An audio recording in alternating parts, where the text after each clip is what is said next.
I'm all for Christmas, all the happy smiles and the wishes, and I want it all from the lights to the mistletoe. Cléophée vient de me dire, c'est parti, on commence, on va faire des churros aujourd'hui.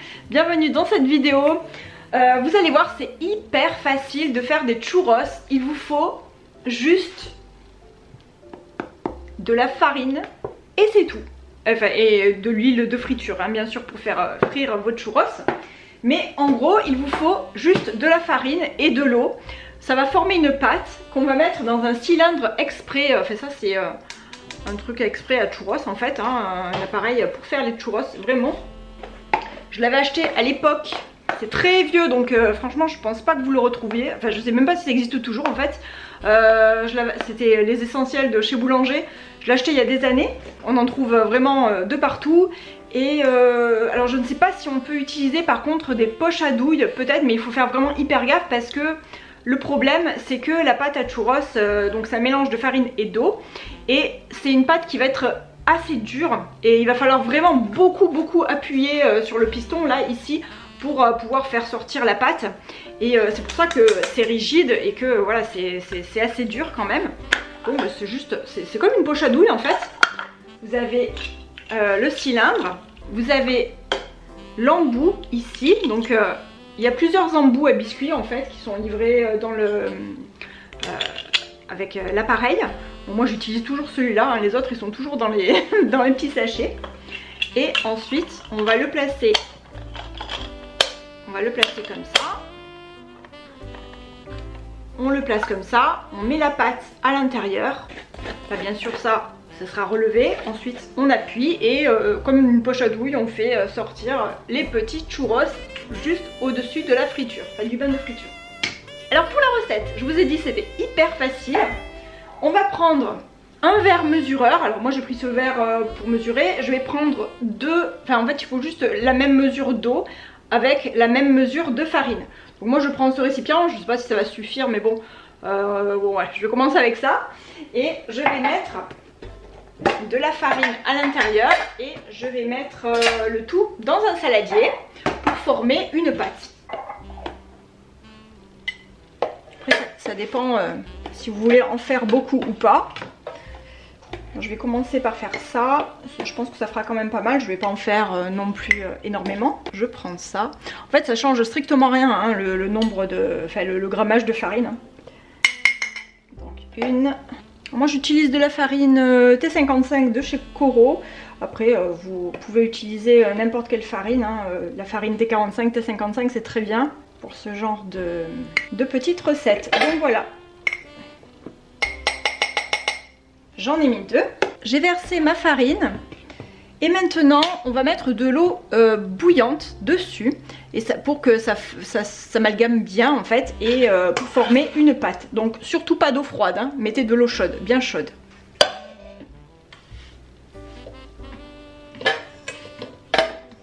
Je prépare ma casserole. J'ai mis mon huile à chauffer sur le feu.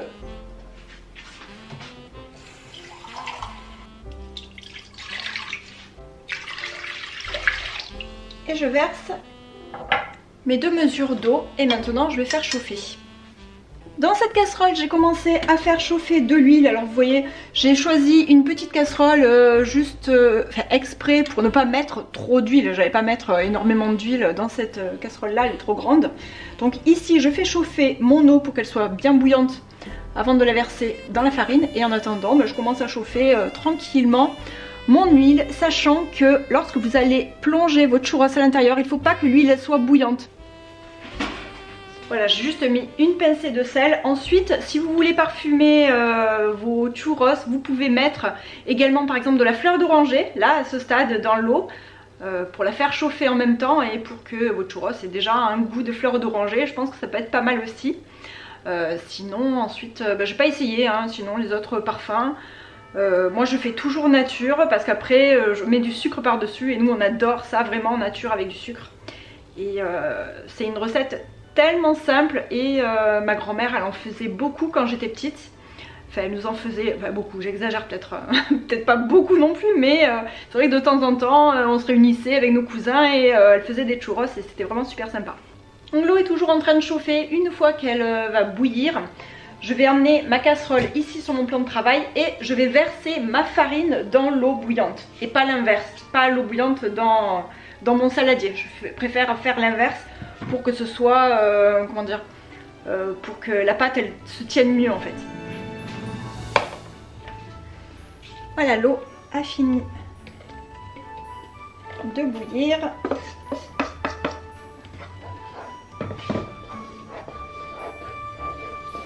J'espère qu'on voit bien.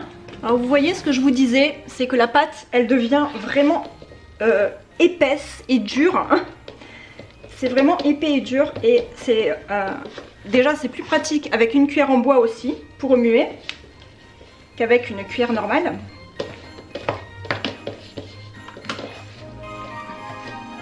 Donc là on se fait les muscles.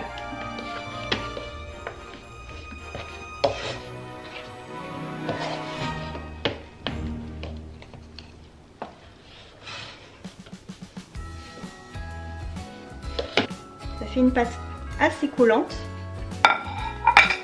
Je prépare mon assiette pour tout à l'heure et je vais commencer à remplir. Donc j'ai bien positionné mon petit embout et je vais remplir. Bon là je vais remplir par contre avec une cuillère.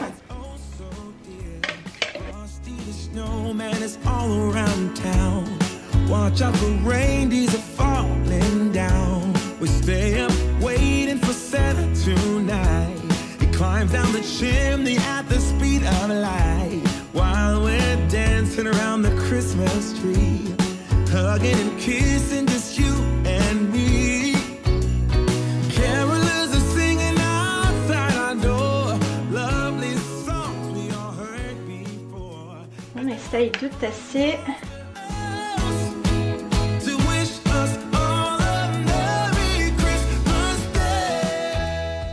Voilà, je l'ai mis à l'intérieur, après il n'y a plus qu'à tourner pour le faire sortir au-dessus de l'huile. Évidemment, je n'ai pas filmé. Donc je disais, pour tester, voir si c'est assez cuit, enfin assez cuit, si l'huile est assez chaude plutôt, on en met un tout petit peu. Bon là en l'occurrence, je pense que c'est bon parce que quand ça fait voilà, juste des petits, comment dire, des petites bulles comme ça, c'est très bien. Donc maintenant, je vais commencer à en faire un peu plus grand. Et je me sers des ciseaux pour couper. Voilà. Donc, bon, comme ma casserole elle est assez petite, forcément je peux pas en faire beaucoup à la fois. J'ai pris mon assiette avec du papier essuie-tout par-dessus pour déposer ensuite les churros lorsqu'ils seront cuits. Et ça doit frire quelques minutes jusqu'à ce qu'ils soient bien dorés en fait. Peut-être même en remettre un au milieu pour rentabiliser ma place.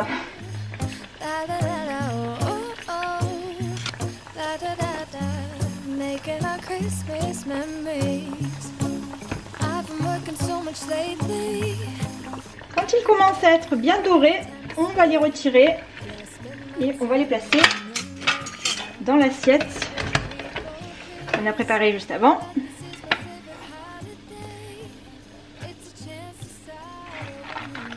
Et surtout, on va les déguster au fur et à mesure, pendant qu'ils sont encore chauds.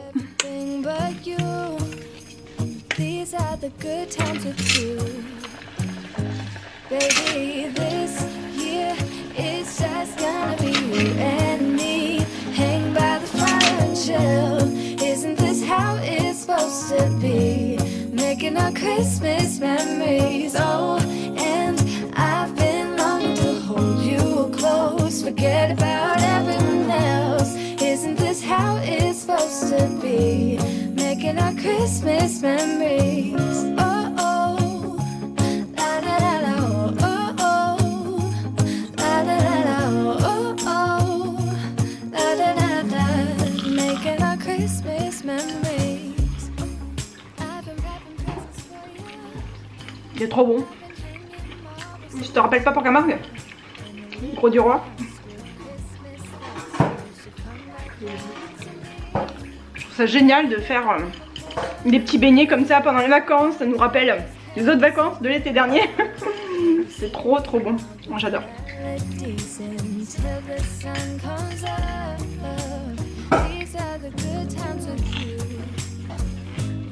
Attention aussi lorsque vous utilisez un récipient comme ça, ou si vous prenez une poche à douille. Alors une poche à douille, je suis pas certaine que ce soit vraiment l'ustensile le mieux adapté en fait, parce qu'il risque d'y avoir de l'air à l'intérieur de la pâte et peut-être que ça peut faire des projections au niveau de l'huile, donc ça peut être dangereux. Il faut faire attention quand même parce que l'huile elle est quand même bouillante.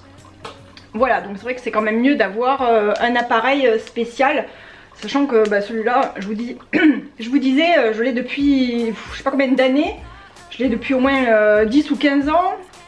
Et je vais le mettre dedans. Et c'est inusable quoi, je veux dire, on en trouve de partout. Parfois on en trouve dans des foires aussi, dans des marchés. Je pense qu'il y en a aussi dans les grandes surfaces. Voilà, mais même pas comme ça, ma grand-mère elle en avait un encore plus simple que ça, vraiment un tout petit truc.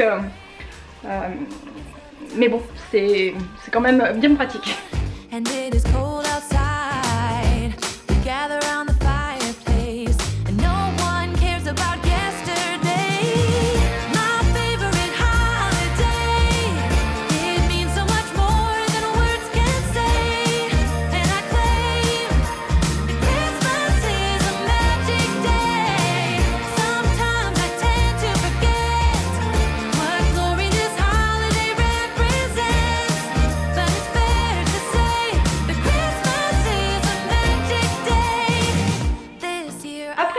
De la dernière fois, aujourd'hui on va préparer des petites friandises. Alors ce sont comme des petits bonbons, ce sont des pralines.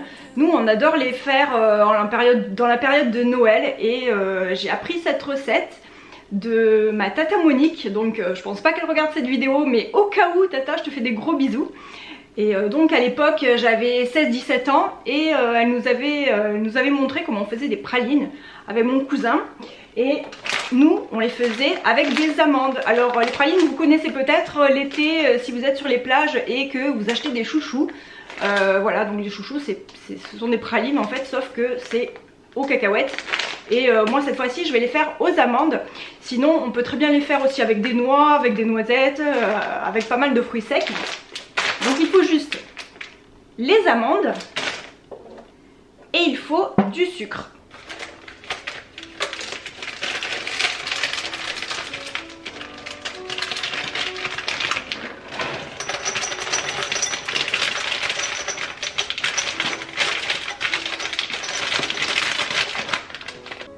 Là j'ai mis 200 g d'amandes. Je vais mettre directement mes amandes à chauffer ici.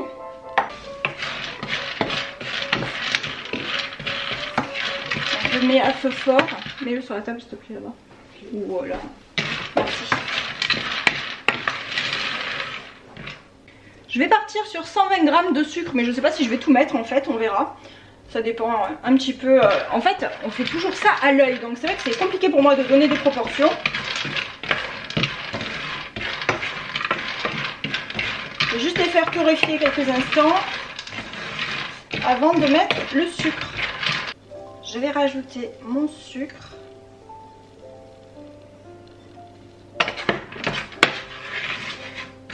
Et je vais mettre une pointe d'eau.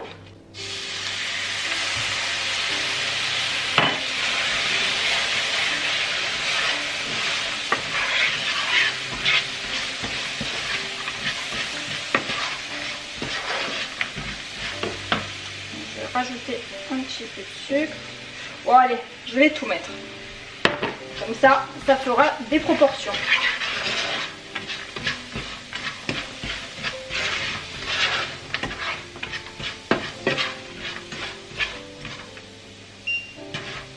Alors mon feu était fort et là je vais le baisser maintenant. Un petit peu, donc je l'ai baissé à feu moyen. J'ai rapproché, j'espère qu'on verra mieux. Que je verrai bien. Alors ça donne un petit aspect sablé au début, qui est tout à fait normal. Et ensuite, petit à petit, le sucre va fondre encore. et va se transformer en caramel et comme ça les amandes vont bien s'enrober de caramel. Alors le processus prend quelques minutes, hein, il ne faut pas avoir peur de rester et de touiller, de bien mélanger. Je vais peut-être accélérer un petit peu, remettre à 8. Alors je ne l'ai pas dit tout à l'heure, mais c'est vrai qu'il faut préparer un papier sulfurisé sur une plaque pour pouvoir verser ensuite vos pralines. Et là, ça y est, on commence à voir le caramel qui commence à se former. Et c'est là où on va bien pouvoir enrober les pralines. Ça sent hyper bon, je vous dis pas l'odeur, j'adore. Moi ça me rappelle vraiment les Noëls de mon enfance, c'est trop bien. C'est vrai qu'en cette période de Noël on aime bien se rappeler un petit peu les plats de notre enfance. Et moi en tout cas c'est comme ça. Alors si vous décidez de mettre beaucoup plus de sucre, en fait ça va vous faire une nougatine, carrément. Bon là moi le but c'est pas de faire de la nougatine, hein. Voilà, alors vous pouvez plus ou moins doser votre sucre bien sûr. Moi je vais pas vous en mettre trop non plus. Je trouve que ça suffit largement. Mais si vous en mettez plus, ça vous fera beaucoup plus de caramel et une jolie nougatine. Lorsque toutes les pralines sont bien enrobées, on va prendre la poêle et on va verser sur du papier sulfurisé, ou moi en l'occurrence je vais le faire directement sur ma plaque. Alors moi j'ai ma plaque en granit, j'ai mon plan de travail en granit, donc je l'ai versé directement dessus. Mais sinon vous pouvez mettre un papier sulfurisé sur une plaque. Et maintenant on n'a plus qu'à attendre que ça refroidisse un petit peu, parce que là c'est archi bouillant. Et en ce qui concerne le nettoyage de la poêle, parce que là c'est un peu compliqué, il y a eu du caramel, il suffit juste de mettre de l'eau dedans et tout le sucre va fondre. Pour l'autre recette, on va préparer des petits crackers pour l'apéritif que vous pourrez déguster avec différentes petites tartinades au-dessus. Alors, ce sont des petits crackers que je vais faire avec du flocon d'avoine, donc ils sont sans gluten du coup. Moi je prends mes flocons d'avoine qui sont des gros flocons chez Coro et lorsque j'en ai besoin je mixe un petit peu au Thermomix. Donc là j'ai mixé, donc il m'en reste un petit pot que j'avais de flocons que j'avais déjà mixé il y a quelques temps. Et je vais utiliser de la fleur de sel, un petit peu de fromage râpé, là il y a l'équivalent de 2 ou 3 cuillères à soupe, hein. Après c'est vous qui voyez. Je vais mettre également des épices, donc moi je vais utiliser le mélange Soclassi. Mélange Duca, mais après vous pouvez utiliser ce que vous voulez. Là dans celui-ci il y a des amandes, des pistaches, des graines de sésame, des graines de coriandre, de cumin, du thym, du paprika, du sel, du fenouil, du poivre. Voilà, donc c'est vraiment super bon, moi j'adore, et ça va à merveille avec ces petits crackers. Et également, là j'ai oublié de le mettre, je suis en train de m'en rendre compte, je vais mettre également quelques graines de sésame aussi pour changer un petit peu. Je vais aller chercher mes graines de sésame, il me reste juste ce fond de bocal, donc je vais en utiliser un petit peu aussi. Alors tout d'abord on va mettre les flocons d'avoine à l'intérieur du saladier avec le fromage. Donc je vais mettre mon fromage, mes flocons d'avoine. Donc je disais, avant que ça n'enregistre pas bien sûr, je disais que je venais juste d'en remixer quelques-uns au Thermomix parce que voilà, il m'en manquait. Donc là j'ai 175 grammes exactement, on va les rajouter. Je vais rajouter une cuillère à soupe parce qu'il m'en reste pas trop, donc vous pouvez en mettre une ou deux hein, comme vous voulez. Une cuillère à soupe de graines de sésame, une pincée de fleur de sel, même 2, allez 3 pincées de fleur de sel et des épices. Donc vous pouvez mettre du cumin, du curry, du paprika, voilà tout ce genre d'épices. Moi je vais rajouter un petit peu d'épices Soclassi. On va rajouter maintenant 3 cuillères à soupe d'huile d'olive.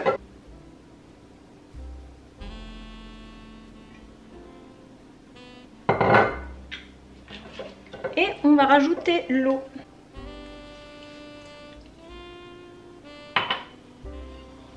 Et maintenant, on n'a plus qu'à touiller. Alors n'ayez pas peur de bien mélanger. Les flocons d'avoine vont boire l'eau, vont même légèrement gonfler.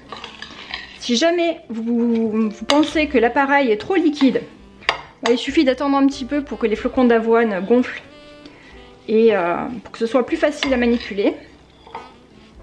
Mais voilà, moi je vais bien, même j'écrase limite légèrement.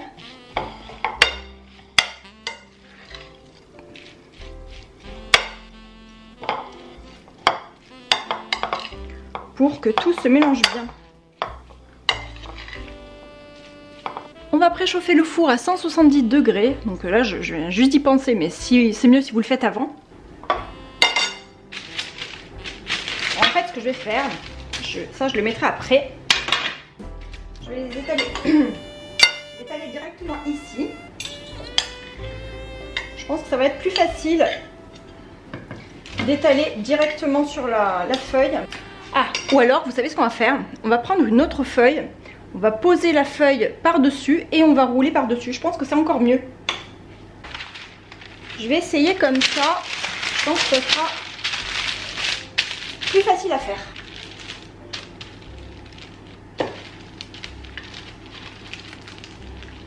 Mais en effet, c'est mieux.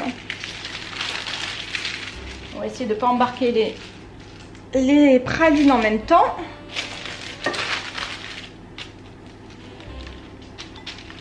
Moi j'ai pris un verre pour emporte-pisser et je vais faire comme ça. Voilà, je pense que c'est bien et ça je vais m'en servir pour les poser. Donc là je pense que c'est bon, je vais faire comme ça.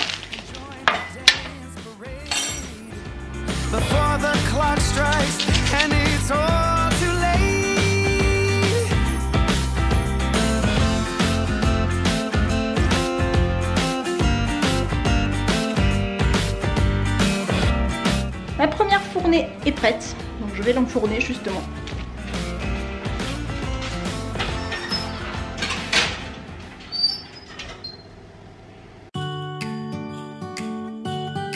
Une fois que les biscuits sont prêts, donc je les ai mis 23 minutes exactement à 170 degrés. Donc je vais les sortir. Là ça fait 2 minutes qu'ils sont sortis, donc ils sont plus trop chauds, ils sont encore tièdes. Mais maintenant je vais les mettre quand même à refroidir complètement sur une grille. Ça sent hyper bon. Ça, ils finiront bien de cuire, enfin de cuire, n'importe quoi, de refroidir sur la grille. Et voilà, on va arrêter ici cette vidéo. J'espère que ça vous a plu. Je vous souhaite de très belles vacances si vous êtes en vacances et surtout d'excellentes fêtes de fin d'année en famille. Je vous fais plein de gros bisous et je vous dis, alors peut-être pas la semaine prochaine, je sais pas encore si je vais avoir le temps de filmer, le temps de sortir une vidéo pour la semaine prochaine. Je vais essayer, mais je vous promets rien en tout cas. Et mais en cas, sinon je vous souhaite aussi une très belle année 2023 et de toute façon on se retrouve l'année prochaine. Je vous fais plein de gros bisous et je vous dis à bientôt. Bye.